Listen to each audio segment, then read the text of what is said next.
వందనాలు, శుభాభివందనాలు. ముందుగా నా తల్లిని జ్ఞాపకం చేసుకుంటూ, నా తల్లి గురించి ఆమెని జ్ఞాపకం చేసుకుంటూ ఒక చిన్న పల్లవి. అమ్మా నీకు వందనం, అమ్మా నీకు వందనం, నన్ను కనిపించిన మమతలు పంచిన మాతృమూర్తికి వందనం. అమ్మా నీకు వందనం.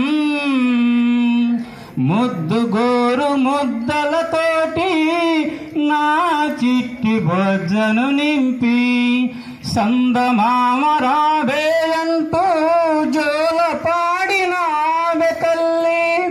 ముద్దు గోరు ముద్దలతోటి నా చిట్టి బొజ్జను నింపి సందమామ రాబేయంటూ జోల పాడినావె తల్లి. మన సంస్కృతి సాంప్రదాయము చదువులన్నీ చక్కగా నేర్పి అమ్మా నీకు వందనం, మా అమ్మా నీకు వందనం, నన్ను కనిపించిన మమతలు పంచిన మాతృమూర్తికి వందనం. అదేవిధంగా అధ్యక్షత వహించినటువంటి ఇన్ఛార్జి ఉపాధ్యాయుల వారికి, ఈ యొక్క అవకాశం ఇచ్చినటువంటి కార్యనిర్వాహకులకి, మేడమ్స్కి, టీచర్స్కి అందరికి కూడా ధన్యవాదాలు.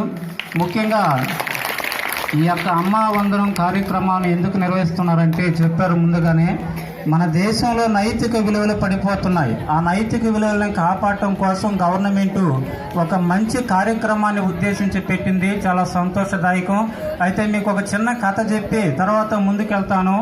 ఒక తల్లి కొడుకు ఉంటారు. కొడుకు పెద్దవాడవుతాడు. పెద్దవాడైన తర్వాత తల్లి కొడుక్కి పెళ్లి చేస్తుంది. పెళ్లి చేసిన తర్వాత కొడుకు భార్య మాటలు విని తన తల్లిని దూరంగా ఉంచాలనుకుంటాడు. దూరంగా అంటే ఎంత దూరంగా అంటే శాశ్వతంగా తన తల్లి తన కంటికి కనిపించకూడదు. అందుకని తన తల్లిని తీసుకొని ఒక అడవికి తీసుకెళ్తాడు. అడవిలో వదిలిపెడితే ఇంకా తిరిగి రాదు అని. ఆ అడవి గుండా వెళుతూ ఉంటారు. ముందు కొడుకు వెళ్తూ ఉంటాడు, వెనకాల తల్లి వెళ్తూ ఉంటుంది. ఈ వెళ్ళేటటువంటి క్రమంలో ఆ అడవిలో కొన్ని పూలని, కొన్ని ఆకుల్ని తల్లి కోసుకొని ఆ దారంతా కూడా పరుచుకుంటూ వెళ్తూ ఉంటుంది. అది గమనించినటువంటి కొడుకు, అమ్మా ఈ ఆకులు పూలు దారంతా ఎందుకు పరుస్తూ ఉన్నావంటే, అరే బాబు బిడ్డ, తిరుగు ప్రయాణంలో నువ్వు ఒంటరిగా ఇంటికి క్షేమంగా చేరాల.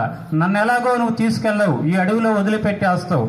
నువ్వు దారి తప్పిపోతే, పోకూడని మార్గంలో పోతే, పోకూడని దారిలో పోతే ఏదో ఒక పులో సింహమో నిన్ను తినేస్తుంది అని అనగానే కొడుకు పశ్చాత్తాపంతో కళ్ళనీళ్ళు పెట్టుకుంటూ, అమ్మా నిన్ను నేను శాశ్వతంగా దూరం చేసుకోవాలనుకున్నాను, కానీ నీవు మాత్రం నా ప్రాణాన్ని కాపాడటం కోసం ఎంత తాపత్రయపడుతున్నావా అమ్మా అని కొడుకు అనగానే తల్లి అంటది, అరే నీలో ఉన్నది నీ ప్రాణం కాదురా, నా ప్రాణం రాది అంటది. అది ఎలాగో ఇప్పుడు మనం చూడబోతూ ఉన్నాం. ఆ ప్రాణం తల్లి ఒక మాట అన్నది, నీలో ఉన్నది నీ ప్రాణం కాదురా, నా ప్రాణం అంటుంది. ఒక శిష్యుడు గురువు దగ్గరికి వెళ్ళి అడుగుతాడు, అయ్యా ఈ ప్రపంచంలో నా మీద ఎవరికి అధికారం ఉంది అంటే నీ తల్లికి అంటాడు. ఆ తర్వాత ఎవరికి అధికారం ఉంది అని అడిగితే నీ తల్లికే అంటాడు. మళ్ళీ మూడోసారి అడుగుతాడు, నా మీద ఎవరికి అధికారం ఉందంటే నీ తల్లికే అంటాడు. మొట్టమొదటి 3 సార్లు కూడా నీ తల్లికే అధికారం ఉంది, 4వసారి తండ్రికి. ఆ 3 సార్లు ఎందుకు అధికారం ఉంది అని ఆ గురువు గారు చెప్తారంటే, ఈ 3 పనులని తల్లి మాత్రమే చేయగలదు, కానీ ఈ ప్రపంచంలో మరెవరూ చేయలేరు. ఒకటి, నంబర్ 1, 9 నెలలు గర్భాన్ని మోస్తుంది. గర్భాన్ని మోయడం అంటే ఏదో బీపు కట్టో సిమెంట్ కట్టో మోయడం కాదు. గర్భాన్ని మోసే వాళ్ళకి తెలుస్తుంది ఆ బాధ, ఆ వేదన. మహాభారతంలో ధర్మరాజుని ఒక దేవత ప్రశ్నిస్తుంది. ఏమని ప్రశ్నిస్తుందంటే, ఈ ప్రపంచంలో అతి బరువైనటువంటి వస్తువు ఏది అంటే ధర్మరాజు చెప్తాడు, ఈ ప్రపంచంలో అతి బరువైనటువంటి వస్తువు గర్భాన్ని ధరించినటువంటి తల్లి అని.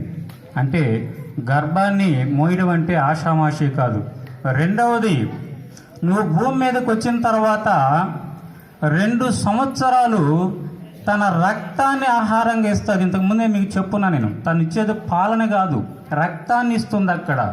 మరి ఏమిటి సార్, రక్తం ఎర్రగా ఉండాలి కదా, పాలు తెల్లగా ఉన్నాయని మీరు అనుకోవచ్చు. అమ్మ మనసులో కల్మషం ఉండదు, కపటం ఉండదు, మోసం ఉండదు, దగా ఉండదు. అందుకని ఆ ఎర్రగా ఉన్నటువంటి రక్తము తెల్లగా పాలగా మార్చి నీకు ఆహారంగా పడుతుంది. నంబర్ 3, అమ్మ ఎన్నో నొప్పులను భరించి, ఎంతో బాధను భరించి ఈ భూమి మీదకి నువ్వు రాగానే ఆ నొప్పులన్నిటిని ఒక్కసారిగా మరిచిపోతుంది నిన్ను చూసినటువంటి ఆనందంలో. అది అమ్మ యొక్క గొప్పతనం, అమ్మ యొక్క గొప్పతనం అది. అలాంటి అమ్మని ఈరోజు మనం ఏం చేస్తున్నామంటే, మన కుటుంబానికి భారం అయిపోయిన తర్వాత, ఒరే చిన్నోడా 1 నెల రోజులు నువ్వు పెట్టుకోరా అమ్మని, ఒరే పెద్దోడా 1 నెల రోజులు నువ్వు పెట్టుకో అమ్మని అంటాడు. ఇక్కడ ఒక 10 ఎకరాలు వస్తే మాత్రం వాడొక 5 ఎకరాలు, ఈడొక 5 ఎకరాలు, ఒక్క అరసెంటు తక్కువైనా కొట్టుకొని చేస్తారు. కానీ అమ్మను మాత్రం నువ్వు నెల రోజులు పెట్టుకోరా, నేను నెల రోజులు పెట్టుకుంటాం అని చెప్పి గ్రామాల్లో దేశంలో అంతటా గొడవలే. అమ్మ కూడా ఈరోజు శుక్రవారం రా, నేను నీకు పాలు ఇవ్వనురా, ఈరోజు ఆదివారం రా, నీకు పాలు ఇవ్వనురా, ఈరోజు నేను చర్చికి వెళ్ళాలరా, నీకు పాలు ఇవ్వనురా అంటే నువ్వు ఈ పాటికి పరలోకంలో ఉంటావు. తాటి చెట్టు అంత ఎత్తు ఎదిగేవాడు కాదు. కాబట్టి అమ్మనే మనం అమ్మే ఎప్పుడు అమ్మని మనం బాగా చూసుకోవాలి. మన దైవ గ్రంథాలు చెప్తా ఉన్నాయి, మనకి ఒక పవిత్ర గ్రంథం చెప్తుంది, అమ్మ అరికాలి కింద స్వర్గం ఉందని. మరొక గ్రంథం చెప్తా ఉంది, నీవు దీర్ఘాయుష్మంతుడు వగినట్లు నీ తల్లిని సన్మానించుము. మరొక గ్రంథం చెప్తా ఉంది, నీ తల్లిలో సమస్తమైనటువంటి దేవతలు, దేవుళ్ళు సంక్షిప్తమై, నిక్షిప్తమై, నిగూఢమై ఉన్నారు, ఆ తల్లిని సన్మానించని చెప్తా ఉన్నాయి. అమ్మ యొక్క గొప్పతనం ఏమిటో మన దైవ గ్రంథాలు కూడా చెప్తా ఉన్నాయి. కాబట్టి మనం ఆ గ్రంథాలను అనుసరించైనా మనం అమ్మని జాగ్రత్తగా చూసుకోవాలి. అమ్మ యొక్క గొప్పతనం ఏమిటంటే, ఏదైనా బంధువుల ఇళ్ళకి వెళ్ళినప్పుడు విస్తరాకులు పదార్థాలు పెడతారు. అమ్మ ఆ పదార్థాలు తినదు. సిగ్గుపడకుండా, ఎవరో ఏదో అనుకోకుండా ఆ యొక్క తీయటి పదార్థాలని చెంగులో కొంగులో ముడేసుకొని తీసుకొచ్చి నీకు పెడతాది. ఆడ పెట్టేది పదార్థాలు కాదు, అమ్మ యొక్క ప్రేమ ఆప్యాయతలు. రెండవదిగా, నువ్వు ఉచ్చబోస్తే పాసబోస్తే అమ్మ ఆ బట్టల్ని మార్చి నిన్ను పొడి బట్టల్లో పడుకోబెడతాది. స్థలం లేకపోతే ఆ ఉచ్చ బట్టల్లో అమ్మ నిద్రపోతుంది. అది అమ్మ యొక్క గొప్పతనం. అలాంటి అమ్మని మనం, భార్య రాగానే భార్య బెల్లం అయిపోతుంది, అమ్మేమో అల్లం అయిపోతుంది. అలాంటి అమ్మని మనం జీవితాంతం దూరం చేసుకోవాలనుకుంటాం. అమ్మని నుంచి కోరుకునేది ఏమీ లేదు. కాటిసీనులో ముసలి వయసులో కడుపుకి ఆకలి తీర్చుకోవడానికి 3 ముద్దలు కోరుతుంది, పచ్చడి మెతుకులు. నీ నుంచి పంచభక్ష పరవాణాలు కోరుకోదు, 3 ముద్దలు ఆకలి తీర్చుకోవడం కోసం అడుగుతుంది. అమ్మ నీ నుంచి పట్టు వస్త్రాలు కోరదు, తన యొక్క సిగ్గుని మానాన్ని కప్పుకోవడం కోసం సాధారణమైనటువంటి ఒక చీరను అడుగుతుంది. ఆ చీర కొని పెట్టాలి.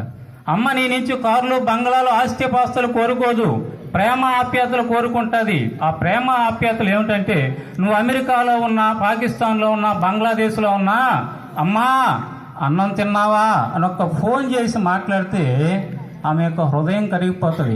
అమ్మా ఈ మందులు వేసుకున్నావా, నీ ఆరోగ్యం ఎలా ఉంది అని నువ్వు మాట్లాడితే అవే నువ్వు ఇచ్చేటటువంటి అమ్మకి ప్రేమ ఆప్యాయతలు. ఈరోజు మీరు కాసేపట్లో అమ్మకు వందనం అనే కార్యక్రమం చేయబోతూ ఉన్నారు. అమ్మకు వందనం అంటే నీ 2 చేతులతో అమ్మ యొక్క 2 పాదాలని తాకడం, కడగడం కాదు.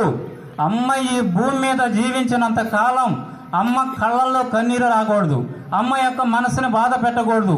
ఈరోజు మనం చేసేటటువంటి పనుల వల్ల, క్రియల వల్ల, చేష్టల వల్ల ఎంతమంది తల్లులు బాధపడట్లేదు. ఈ బిడ్డ నా కడుపున పుట్టి ఉండకపోతే ఎంత మేలు అనుకునేవాళ్ళు చాలామంది ఉన్నారు. నాకు తెలుసు ఆ సంగతి, అవునా కదా? కాబట్టి అమ్మకు వందనం మీరు ఇవ్వదలుచుకుంటే కార్యక్రమం మంచిదే, మన సంస్కృతి సాంప్రదాయాల్ని మనం నెరవేర్చుకోవడం మంచిదే. కాకపోతే అది మానసికమైనటువంటి ప్రక్రియ. ఆ ప్రక్రియ జీవితాంతం కొనసాగాలని, జీవితాంతం కూడా అమ్మ ఈ భూమి మీద బతికున్నంత కాలం అమ్మ కళ్ళల్లో మీరు కన్నీరు రాకుండా అందరికీ ధన్యవాదాలు తెలియజేసుకుంటాను.